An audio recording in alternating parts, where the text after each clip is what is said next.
I bought my first camera when I was 23 years old, and I had absolutely no idea what I was doing. I had taken a studio or two in college where I had some projects where I needed to use a camera, but I had never really learned the basics, and I didn't really know how to use a camera properly other than just setting it on auto and hoping that everything looked okay. Fast forward to post-graduation, and I have this graphic design job where one of my secondary duties is doing event photography, and that's when I realized I needed to sit down and take the time to learn how to become a better photographer.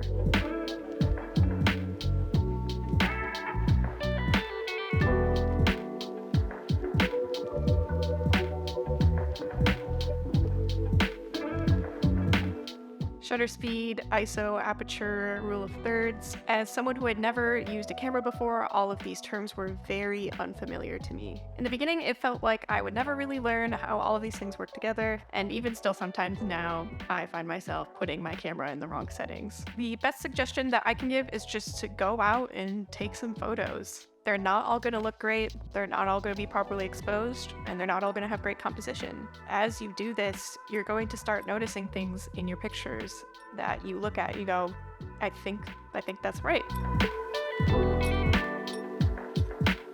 Since you're here, I'm assuming you already follow a decent amount of photographers and are wanting to take those first steps into photography yourself.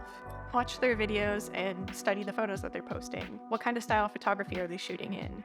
Are there specific subjects that they're capturing? Are there certain light sources or colors that they're seeking out in the photos that they're taking? Find the style of photography that you're interested in and take notes on how other people are approaching it. No one person is going to approach a creative style photography the same way, but that doesn't mean that there's not something you can learn from them. These are some of the photographers that I follow, and I'm always studying their work to see if there's something that I can learn new compositionally.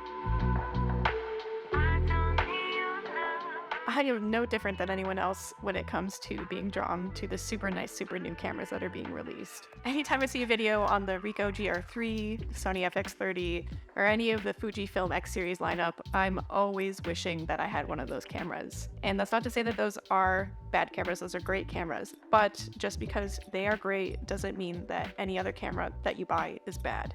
My first camera that I ever bought was this little Canon EOS M10, and it has its quirks, for sure, it has its quirks, and it's almost 10 years old at this point, but some of my favorite photos that I've ever taken so far have been on this little camera.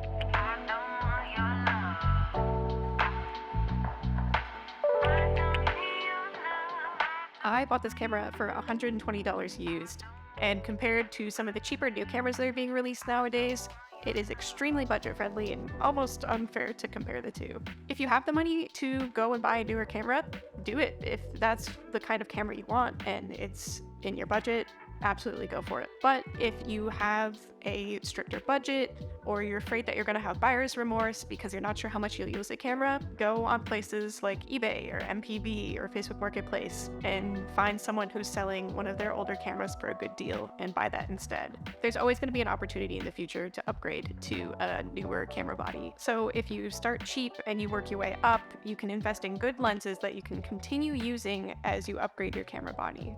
So those are 3 of the things that I wish I knew as a beginner photographer. I'm sure there's plenty more that I could have covered, but hopefully this will give you all a good starting point on things that you can look for as you're taking those first steps into getting into photography. So with that said, thank you so much, and I'll see you all soon.